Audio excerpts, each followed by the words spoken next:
romantic as a fairy tale. Once as fierce Vikings, they plundered the coasts of neighboring lands. Today, they pride themselves on being the friendliest of people.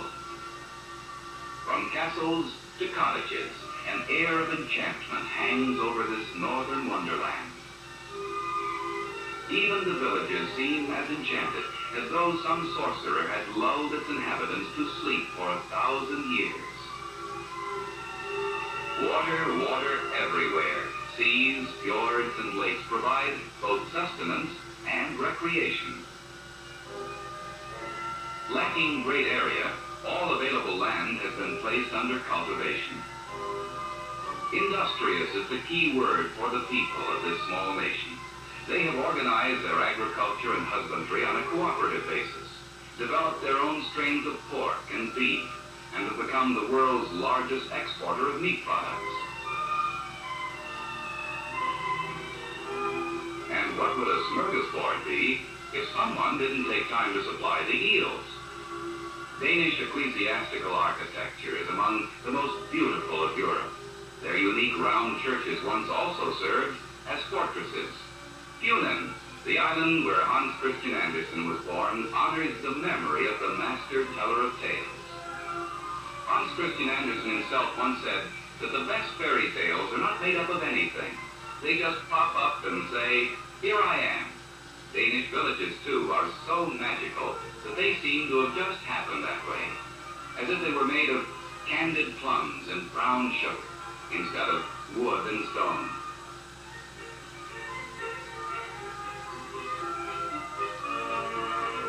But wait, where is everyone?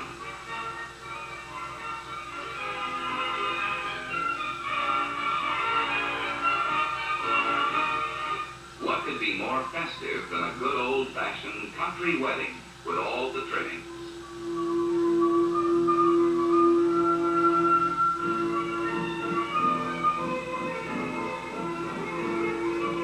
For the Danes, with a rich love of their own culture, celebrate events of the present in the manner of the past.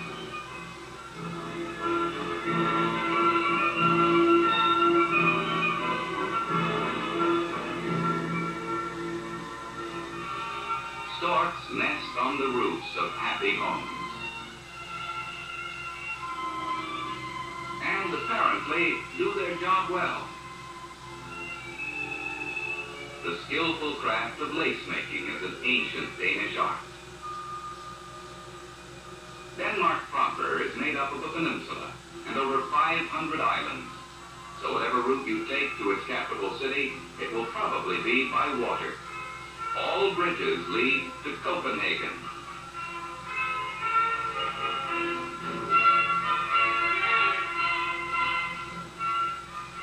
Wonderful, wonderful Copenhagen, capital of Denmark. This busy city of 1 million people grew out of a 12th century citadel founded by Bishop Absalon.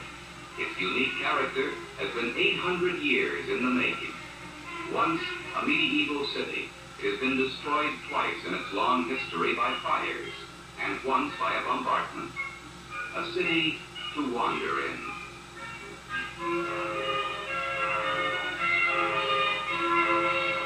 Its buildings extend from the great period of the Renaissance to the modern age.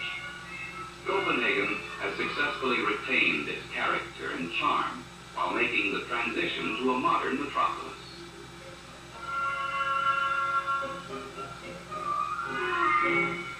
Fairyland abounds here, brought to life in sculpture. The Little Mermaid, from Andersen's story, overlooks the sea.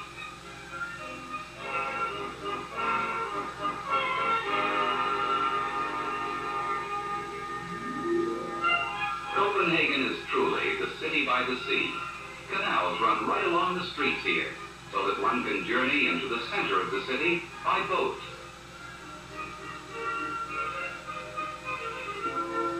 Good food is available at open-air markets, where you can buy all sorts of fresh fish, and especially eel, a smorgasbord delicacy. These descendants of the Vikings will get to the sea however they can. And what's good enough for daughter is good enough for dad.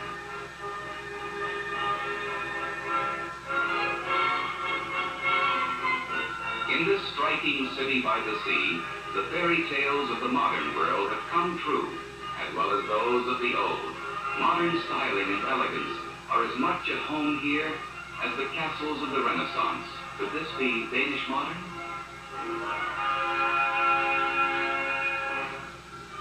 Once an absolute monarchy, now a democracy, the much-loved royal family remains a link between modern Denmark and the glories and traditions of the past.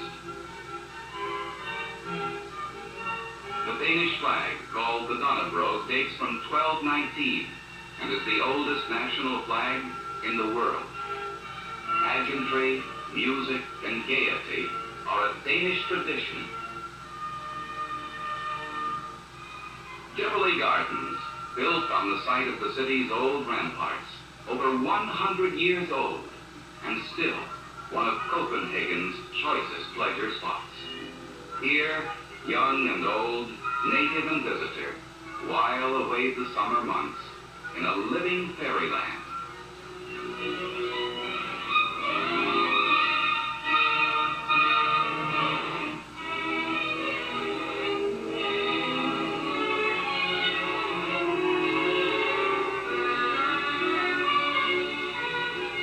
At night, it becomes a galaxy of light, a living beacon of enjoyment.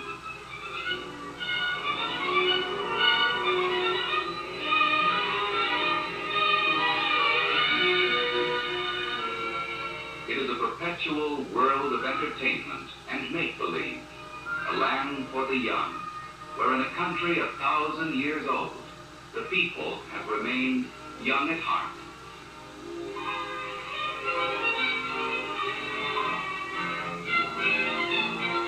Denmark is truly a modern country of imagination, a land where fairy tales come to life.